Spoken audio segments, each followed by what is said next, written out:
Исаия. Глава 38. Прочитаем с 16 по 22 стих. «Господи, так живут, и во всем этом жизнь моего духа. Ты исцелишь меня, даруешь мне жизнь.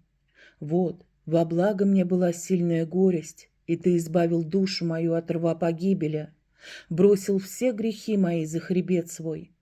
Ибо не преисподнее славит Тебя, не смерть восхваляет Тебя, не несшедшие в могилу уповают на истину Твою. Живой, только живой прославит Тебя, как я ныне.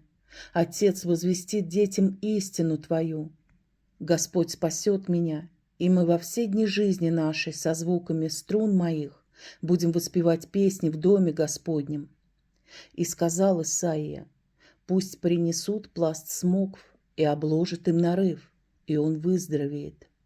А Иезекия сказал: какое знамение, что я буду ходить в дом Господень? Аминь.